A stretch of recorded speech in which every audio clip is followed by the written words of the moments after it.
사무엘기 상권. 사무엘과 계약궤와 필리스티아인들. 사무엘의 탄생. 에프라임 산악지방 축족을 라마타임 사람이 하나 살고 있었다. 그의 이름은 엘카다였는데 에프라임족 여로함의 아들이고 엘리후의 손자이며 토후의 증손이고 춥의 현손이었다. 그에게는 아내가 둘 있었다.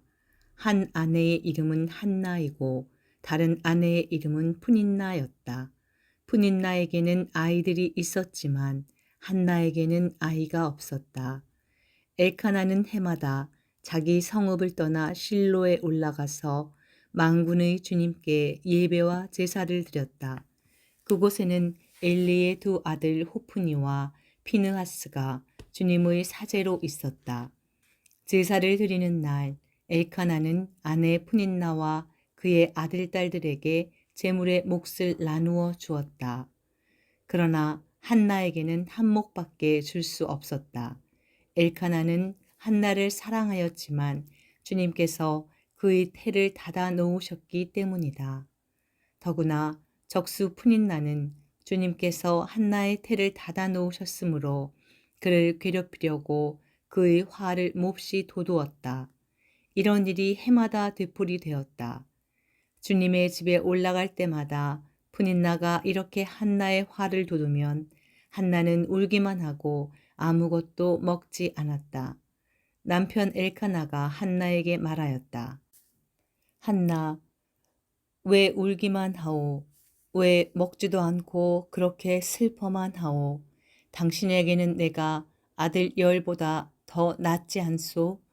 실로에서 음식을 먹고 마신 뒤에 한나가 일어섰다. 그때의 엘리사제는 주님의 성전 문설주 곁에 있는 의자에 앉아 있었다. 한나는 마음이 쓰라려 흐느껴 울면서 주님께 기도하였다. 그는 서원하며 이렇게 말하였다. 만군의 주님, 이 여종의 가련한 모습을 눈여겨보시고 저를 기억하신다면 그리하여 당신 여종을 잊지 않으시고 당신 여종에게 아들 하나만 허락해 주신다면 그 아이를 한평생 주님께 바치고 그 아이의 머리에 면도날을 대지 않겠습니다. 한나가 주님 앞에서 오래도록 기도하고 있는 동안에 엘리는 그의 입을 지켜보고 있었다. 한나는 속으로 빌고 있었으므로 입술만 움직일 뿐 소리가 들리지 않았다. 그래서 엘리는 그를 술 취한 여자로 생각하고 그를 나무라며 언제까지 이렇게 술에 취해 있을 참이요? 술 좀 깨시오. 하고 말하였다. 그러자 한나가 이렇게 대답하였다. 아닙니다, 나리. 포도주나 독주를 마신 것이 아닙니다. 저는 마음이 무거워 주님 앞에서 제 마음을 털어놓고 있었을 따름입니다.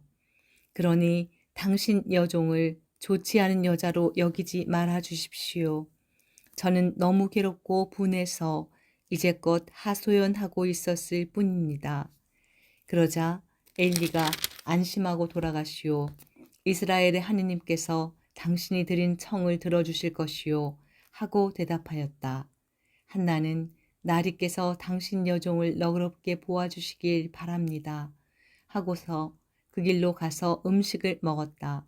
그의 얼굴이 더 이상 전과 같이 어둡지 않았다. 다음 날 아침 그들은 일찍 일어나 주님께 예배를 드리고 라마에 있는 집으로 돌아갔다. 엘카나가 안나 한나와 잠자리를 같이 하자 주님께서는 한나를 기억해 주셨다. 때가 되자 한나가 임신하여 아들을 낳았다. 한나는 내가 주님께 청을 드려 얻었다 하면서 아이의 이름을 사무엘이라 하였다. 남편 엘카나가 온 가족을 데리고 주님께 주년 제사와 서원을 드리러 올라가는데 한나는 올라가지 않았다. 한나는 남편에게 말하였다. 아이가 젖을 뗄 때까지 기다렸다가 그 아이를 데리고 가서 주님께 보이고 언제까지나 그곳에서 살겠습니다. 그러자 남편 엘카나는 아내에게 이렇게 말하였다. 당신 좋을 대로 하구려. 아이가 젖을 뗄 때까지 기다리시오. 주님께서 당신의 말씀을 이루어 주기만을 바랄 뿐이요. 그리하여 한나는 집에 남아 아들이 젖을 뗄 때까지 키웠다. 아이가 젖을 떼자 한나는 그 아이를 데리고 올라갔다. 그는 3년 된 황소 한 마리에 밀가루 한 에파와 포도주를 채운 가죽 부대를 하나 싣고 실로에 있는 주님의 집으로 아이를 데려갔다. 아이는 아직 나이가 어렸다. 사람들은 황소를 잡은 뒤 아이를 엘리에게 데리고 갔다. 한나가 엘리에게 말하였다. 나리께서 살아계시는 것이 틀림없듯이 제가 여기 나리 앞에서 주님께 기도하던 바로 그 여자입니다. 제가 기도한 것은 이 아이 때문입니다. 주님께서는 제가 드린 청을 들어주셨습니다. 그래서 저도 아이를 주님께 바치기로 하였습니다. 이 아이는 평생을 주님께 바친 아이입니다. 그런 다음 그들은 그곳에서 주님께 예배를 드렸다.